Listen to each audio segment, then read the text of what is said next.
हाय, मैं हूं कृणाल पारेख। आज के वीडियो में आपका स्वागत है। आज हम बात करेंगे आर्बिट्रेज फंड के बारे में। आर्बिट्रेज फंड का एसेट अंडर मैनेजमेंट 2024 में 1,36,000 करोड़ था, जो 2025 में 2,37,000 करोड़ का हो चुका है।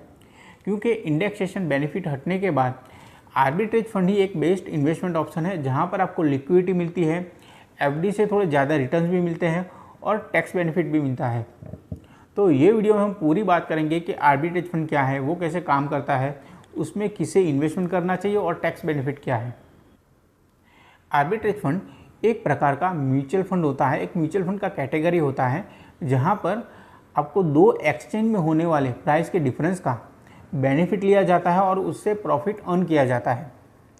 मान लीजिए कोई स्टॉक का प्राइस फ्यूचर यानी कैश मार्केट में 100 रुपीज़ है और फ्यूचर मार्केट में है 102, यानी 2 रुपये का डिफरेंस है।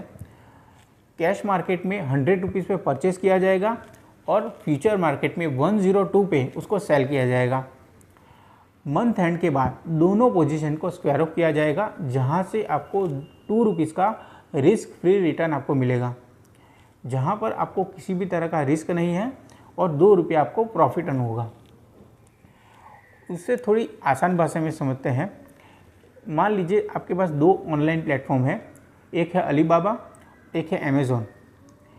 अलीबाबा पे आप 100 रुपीज़ से परचेस करोगे और अमेज़ॉन पे 102 पे आप सेल करोगे। दोनों ही ट्रांजैक्शन में आपको 2 रुपीज़ का गेन होगा और वो होगा आर्बिट्रेज प्रॉफिट। पर क्या आर्बिट्रेज फंड में सभी को इन्वेस्टमेंट करना चाहिए? तो उसका जवाब है ना।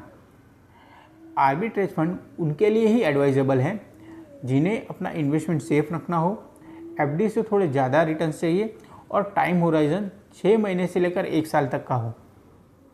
उनके लिए ही आर्बिट्रेज फंड एडवाइजेबल है। पर मामला पैसों का है तो हमें दोनों चीज़ें देखनी पड़ेगी, रिस्क क्या है और बेनिफिट्स क्या है। हम अगर रिस्क की बात करें तो आर्बिट्रेज फंड में एफडी की तरह 5 लाख तक की जो हमारी डिपॉजिट होती है उस पर सिक्योरिटी नहीं मिलता है, प्लस इंटरेस्ट रेट फिक्स नहीं होता है, जो एफडी में हमें फिक्स इंटरेस्ट रेट मिलता है। और बेनिफिट्स की बात करें तो आर्बिट्रेज फंड में हायर लिक्विड होता है। आप 10 दिन के बाद, 15 दिन के बाद, 6 महीने बाद जब भी आप पैसा रिडीम करना चाहो, विड्रॉ करना चाहो, कर सकते हो।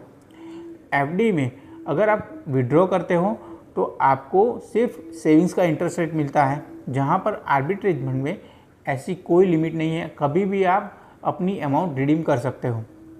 प्लस आर्बिट्रेज फंड में टैक्स बेनिफिट भी मिलता है। एफडी में हमें जो टैक्स स्लैब में आते हैं वो हमें टैक्स स्लैब हमें पे करना होता है गवर्नमेंट को।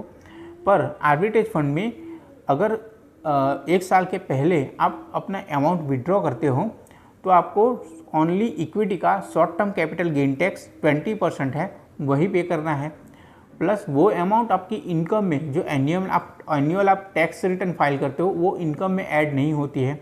अगर आप 1 साल के बाद अपनी अमाउंट विड्रॉ करते हो तो 12.15% जो long term capital gain tax है इक्विटी का, वही आपको पे करना है। तो आर्बिट्रेज फंड एफडी से काफ़ी बेहतर है, पर उसमें एक ही माइनस पॉइंट है, उसमें रिटर्न्स फिक्स नहीं होते हैं, वो फ्लक्चुएट होते रहते हैं। ऐसे ही इंपॉर्टेंट वीडियो के लिए चैनल को जरूर से सब्सक्राइब करें। मिलते हैं नेक्स्ट वीडियो में।